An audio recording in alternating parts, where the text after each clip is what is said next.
Assalamualaikum warahmatullahi wabarakatuh. Nama saya Zahra Rahmatunisa, absen 30 dari 12.5. Mau mengerjakan remedi bahasa Arab, yaitu menjelaskan tentang beberapa bab dalam pelajaran bahasa Arab. Jadi di sini saya akan menjelaskan tentang na'at man'ut, idhofah, fi'il mabni ma'lum, fi'il mabni majhul, dan isim tafdhil. Selamat mendengarkan. Jadi di sini saya akan menjelaskan tentang na'at man'ut. Na'at adalah kata sifat dan man'ut adalah kata yang disifati. Na'at selalu berada di belakang man'ut. Jadi yang di depan itu man'ut dulu baru na'atnya. Nah, tanda-tanda atau ciri-ciri dari na'at man'ut ini dibagi menjadi beberapa. Yang pertama adalah adanya kesamaan dalam alif lam atau tanwin. Jadi kalau semisal na'atnya depannya alif lam, man'utnya depannya alif lam juga. Yang kedua adalah adanya kesamaan dalam i'rab atau harokat akhir kata. I'rab ini dibagi menjadi beberapa, yaitu nasab, jar, rafa, dan jazm. Yang ketiga adalah adanya kesamaan dari jumlahnya. Jumlah ini dibagi menjadi 3, yaitu mufrad, mutsanna, dan jamak. Kalau semisal naatnya mufrad, man'utnya juga mufrad. Kalau naatnya jamak, man'utnya juga jamak. Yang terakhir adalah adanya kesamaan dalam jenis. Jenis ini dibagi menjadi 2, yaitu mu'annas atau yang menggambarkan perempuan, dan mudzakkar yang menggambarkan laki-laki. Nah, ciri-ciri na'at man'ut ini juga dapat diingat-ingat dengan rumus anting-anting. Karena anting-anting satu dengan anting-anting yang lainnya pasti sama. Seperti na'at yang pasti sama dengan man'ut ciri-cirinya. Jadi di sini saya akan memberikan contoh dari na'at man'ut. Contoh yang pertama adalah ja'atul mar'atul jamilatul mahiratu. Di sini na'at yaitu kata sifat adalah al-jamilatul mahiratu. Al-jamilah cantik dan al-mahirah pandai. Itu merupakan kata sifat. Dan man'ut yang disifati itu adalah al-mar'atu atau perempuan. Kalau semisal kita nggak tahu artinya, tapi mau tahu itu na'at man'ut itu gimana, kita bisa menelaah dari tanda-tandanya. Mari kita telaah tanda-tandanya. Yang pertama adalah alif lam atau tanwin.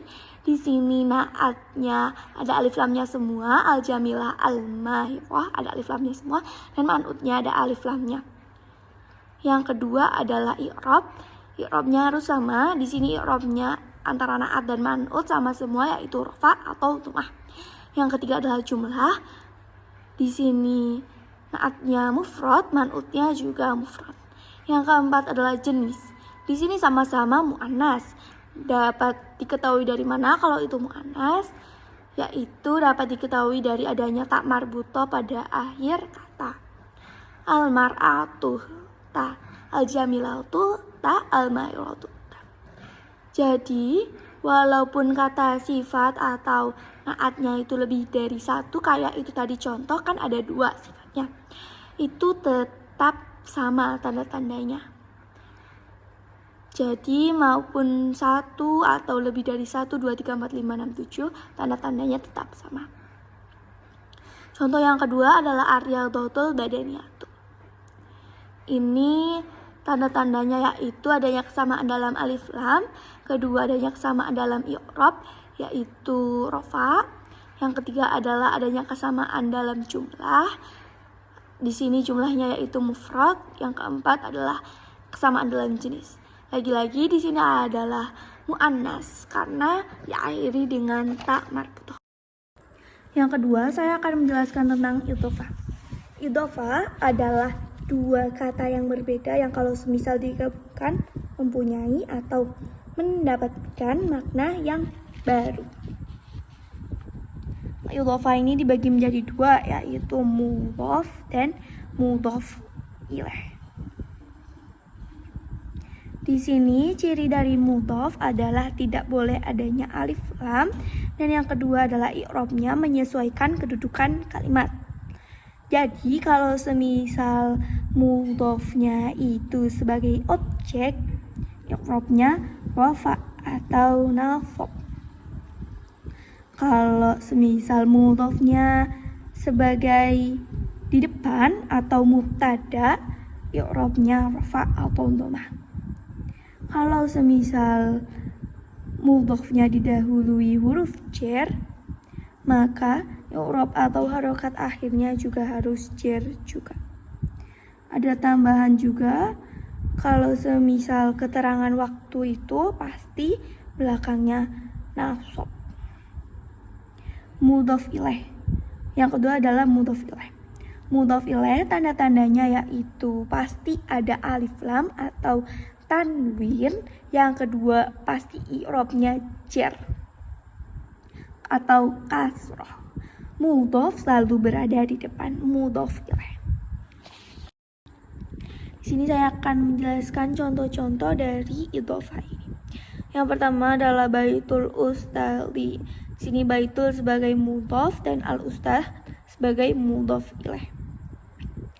Kalau misal tahu artinya pasti tahu itu mudhof ilaih atau idhofah, karena mudhof ilaih atau idhofah itu kan dua kata berbeda yang kalau misal digabungin mempunyai arti yang baru. Tapi kalau misal gak tahu artinya bisa ditelaah dari tanda-tandanya. Yang pertama adalah mudhof itu nggak punya alif lam atau tanwin. Di sini baitu nggak ada alif lam, nggak ada tanwinnya juga. Terus i'rabnya juga menyesuaikan. Di sini baitu sebagai mubtada atau berada di depan. Makanya i'rabnya itu rafa atau dhammah. Al-ustad itu pasti mudhof ilaih. Kenapa? Karena dia ada alif lam atau tanwin. Alif lam atau tanwin itu ciri-ciri paten atau pasti. Yang kedua adalah adanya huruf jar, i'rabnya jar. Itu juga ciri-ciri paten. Yang kedua di sini ada contoh nadhara zaitun baital ustadi. Kalau tadi kan baitul ustadi, ini baital ustadi. Kenapa? Karena dia udah nggak jadi mubtada atau udah nggak di depan lagi. Di sini dia i'rabnya jadi nasab atau fathah karena baital ustadi itu berubah menjadi objek atau maf'ul bi, makanya dia jadi nasab atau fathah i'rabnya. Baita itu mudhof. Dan yang ketiga adalah fi'il mabni maklum. Fi'il mabni maklum adalah fi'il yang disebutkan fa'ilnya atau pelakunya. Kalau di bahasa Indonesia disebut dengan kalimat aktif, seperti saya pergi ke pasar, itu kan kalimat aktif seperti itu. Pokoknya dia tuh punya pelaku atau fa'il. Kalau saya pergi ke pasar, kan fa'ilnya itu saya gitu. Contoh yang pertama yaitu khalaqallahu insana dha'ifa. Di sini pelaku atau fa'ilnya yaitu Allah. Contoh yang kedua adalah yaktubul mudarisu darsa. Di sini fa'il atau pelakunya adalah mudarisu. Begitu.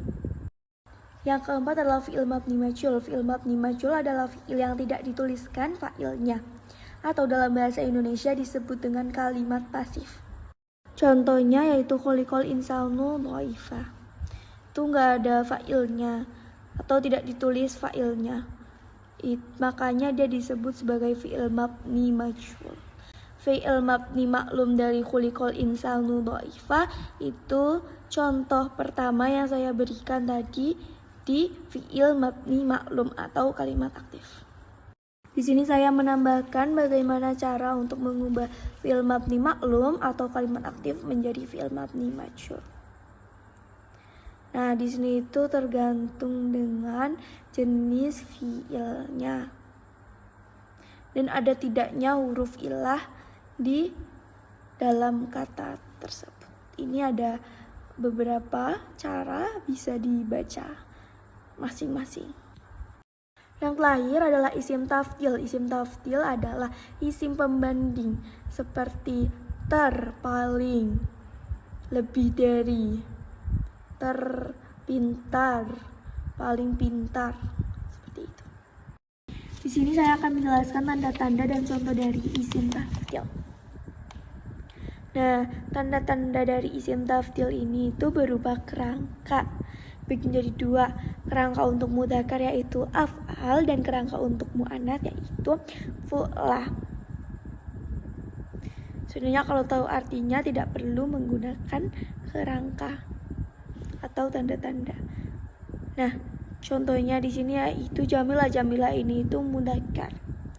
Karena Jamilah itu mudzakkar, maka isim tafdilnya menjadi ajmal, mengikuti kerangka af'al. Jamilah artinya cantik, menjadi isim tafdilnya yaitu ajmal atau tercantik, paling cantik.